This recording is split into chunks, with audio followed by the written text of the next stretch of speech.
You missed one workout, then two, then a whole week went by. Maybe it was life, stress, travel, injury, or just pure burnout. And now you're wondering, did I just destroy everything I worked for? What's actually happening inside your body right now might surprise you, because science says the story is way more fascinating and way more hopeful than you think. Stay with me. In the next few minutes, I'm going to walk you through exactly what happens to your muscles, your heart, your brain, and your metabolism, day by day, when you stop all training. Here's something most people get completely wrong. When you stop working out, your body doesn't go into panic mode. It actually breathes a sigh of relief, at least at first. During those first 24 to 72 hours, your muscles are doing something incredible. All those tiny micro tears from your last hard session, they're being repaired right now. Deep inside each muscle fiber, specialized cells called satellite cells, think of them as your body's construction crew, wake up and get to work. They divide, multiply, and fuse directly into your muscle fibers, making them slightly thicker and stronger than before. This is the real reason why rest days aren't weakness. They're literally when the muscle building happens. So if you just took a few days off, congratulations. You may actually come back slightly stronger than when you left. By the end of your first full week without training, you'll start noticing some changes. Your muscles might feel a little softer. You might notice your pump is gone. You might feel slightly more winded climbing stairs. But here's the thing. What you're seeing and feeling isn't the whole picture. The softness, that's mostly water and glycogen leaving your muscles. Glycogen is your body's stored carbohydrate fuel. When you train hard, your muscles soak up water to store that glycogen. When you stop training, that glycogen and the water with it starts to drain. Your muscles haven't shrunk, they've just deflated a little. Think of a basketball pumped to the max versus one that's slightly underinflated. Same ball, same potential, just less pressure. Actual muscle protein breakdown? That takes much longer to kick in. You're nowhere near losing real muscle at this point. Okay, this is where things start getting real. 2 weeks in, your cardiovascular system starts feeling the pinch first, and it's faster than you'd expect. Your heart is a muscle, and like any muscle, it adapts to demand. When you're training regularly, your heart gets bigger and stronger. It pumps more blood per beat, and your oxygen delivery throughout your body becomes incredibly efficient. But remove the demand, the heart starts to downsize. At the 2-week mark, your VO2 max, which is your body's maximum oxygen uptake, can begin to drop noticeably. Some studies suggest endurance athletes can see a 6 to 20% decline in just 2 to 3 weeks. Meanwhile, deep inside your cells, your mitochondria, those tiny powerhouses that convert oxygen into energy, start to become less active. Your body goes into what we might call eco mode. Simple things start feeling harder. A flight of stairs, a jog to the car. Your body is quietly recalibrating downward. But here's the bright side. Strength. Strength holds on much, much longer than endurance. Your nervous system retains a lot of the muscle recruitment patterns it's learned. You won't feel as gassed, but you might feel slightly weaker over time. By the 1-month mark, the changes become more measurable and more visible. Muscle mass loss can begin in earnest for some people, especially if they've also changed their diet.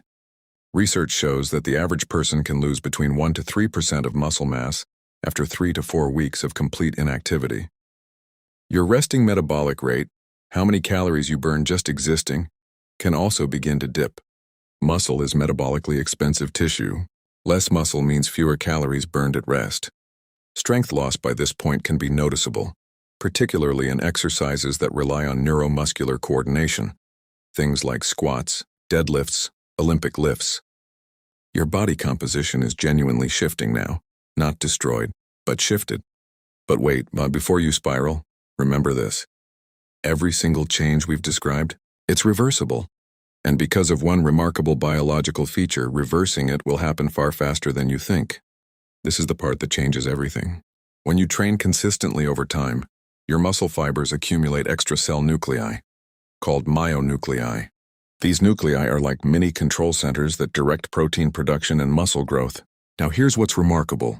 Even when your muscle fiber shrinks from detraining, those myonuclei stick around. They don't disappear. Scientists have found evidence that these extra nuclei can persist for years, possibly decades. This is the biological basis of muscle memory. When you return to training, your body doesn't have to start from scratch. Those myonuclei are still there. ready to immediately ramp up protein synthesis and rebuild what was lost. Research suggests that muscles that have been trained before can be regained up to 2 to 3 times faster than they were originally built. So that body you built over years, even after months off, it comes back faster. That's not motivation fluff, that's cellular biology. It's not just your muscles that remember, your brain does too. The motor cortex, the region of your brain responsible for movement coordination, stores the neural pathways for every movement pattern you've practiced. Squats, bench press, deadlifts, pull-ups. These patterns are physically encoded in your neural architecture. Even after months of not training, your form, your timing, your rhythm, they come back surprisingly quickly. Your brain doesn't unlearn movement the same way your body loses cardiovascular fitness. Athletes returning from long breaks often describe this. The weight feels heavy, but the movement feels natural almost immediately. Your hippocampus, the brain's memory center, also retains procedural memory from physical activity. In a very real sense, your past training sessions are stored not just in your muscles, but in your mind. Here's one thing that doesn't go backwards quickly. Your immune system.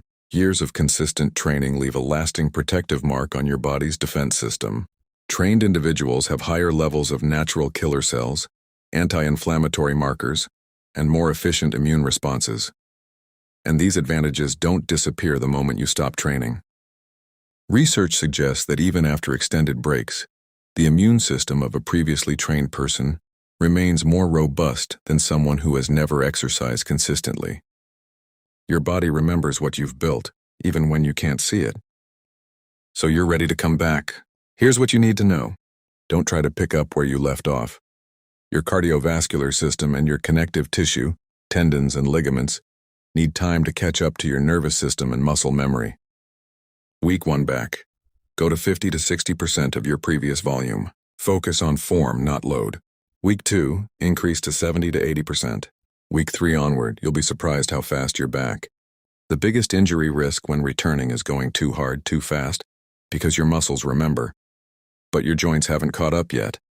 Be smart, be consistent, the progress compounds quickly. Here's the truth. Taking a break doesn't erase your foundation. Every rep you've ever done left a biological mark. In your muscles, your brain, your immune system. The body you built, it's waiting for you. Come back, and come back smart. If this helped you, subscribe and share it with someone who needed to hear this today.